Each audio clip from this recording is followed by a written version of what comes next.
तर बघा मित्रांनो, आता सकाळ सकाळ मस्त गावाकडचं वातावरण तर एकदम फ्रेश आहे बघा. आता सकाळचं 9 वाजत आलेत. तर कवळ असं ऊन पडलेलं आहे आणि सगळीकडे गार वारं सुटले. तर काल पाऊस झाला होता, मी काल एक व्हिडिओ टाकला होता, पाऊस झालेले 2 व्हिडिओ टाकलेत. तर त्यामध्ये बघू शकता तुम्ही का पाऊस किती जास्त पडला होता. तर सकाळ सकाळ गार मस्तपैकी सुंदर असं स्वच्छ वारं सुटलेलं आहे. तर गार हवेमुळे आणि त्यात कवळं पण ऊन पडले मित्रांनो. तर बघू शकता तुम्ही बघा इकडं बरं आपला सूर्य दिसतंय का. तर कवळं ऊन पडल्यामुळे तर एकदम फ्रेश असं वातावरण वाटतंय. तर शहरात असं वाटत नाही, शहरात सगळ्या बिल्डिंगा वगैरे सगळं त्यामुळे ती कोंदटल्यागत होतं आहे. तर गावाकडचं एकदम फ्रेश वातावरण मिळतं. तर कोण कोण गावाकडचं आहे तर त्यांनी नक्की कमेंट करून सांगा. आणि मित्रांनो, तुम्ही जर आपल्या यूट्यूब चॅनलवर जर व्हिडिओ बघत असाल तर आपल्या गावठी प्रथा या यूट्यूब पेजला तुम्ही सबस्क्राईब करून ठेवा. आणि जर तुम्ही फेसबुकला जर व्हिडिओ बघत असाल तर आपल्या फेसबुक पेजला प्रथमेश 8183 तर याला तुम्ही फॉलो करून ठेवा.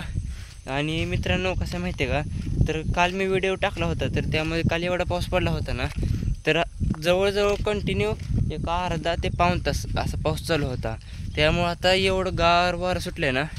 तर बघा इकडं पण तुम्ही बघू शकता बघा मित्रांनो, असं पाणी वाहतं आहे. इथं कालपासून पाणी वाहतं आहे, इकडून असं पाणी वाहतं, असं आपल्या घरापर्यंत पाणी जातं आहे आणि तिकडून पुन्हा पाणी वाढायला जातं आहे. तर मित्रांनो बघू शकता तुम्ही बघा. तर मी आता इकडं आपल्या शेतामध्ये आलो होतो, तर इकडं बघा कसलं गार मस्त गावाकडचं वातावरण पडलं मित्रांनो.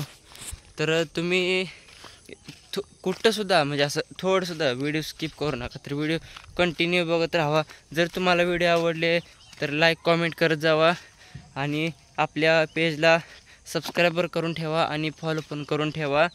तर कसं मित्रांनो माहिती आहे का, एवढं इकडं गावाकडं जे वातावरण आहे ना, ते फक्त गावाकडच्या माणसांना माहीत असतं. म्हणजे गावाकडचं तर कोण भाऊ व्हिडिओ बघत असेल, बहीण बघत असेल तर किंवा कोण जर बघत असेल तर त्यांना गावाकडचं वातावरण माहिती आहे. तर मित्रांनो, गावाकडचं वातावरणाशिवाय मजा नाही खरं सांगायचं म्हणलं तर. तर आता बघा, आता मी घरी चाललो आहे, आता घरी जेवण करायचं आहे आणि मला जायचं आहे आज जरा बाहेर जायचं आहे. मी काय आज कॉलेजला शक्यतो नाही जाणार, तर मला आज जरा बाहेर जायचं काम होतं म्हणून. तर मी आता आज तिकडे जाणार आहे. तर ते जर काम झालं तर मी पुढचा व्हिडिओ टाकीन. तर असं कंटिन्यू व्हिडिओ बघत राहावा. तर धन्यवाद मित्रांनो.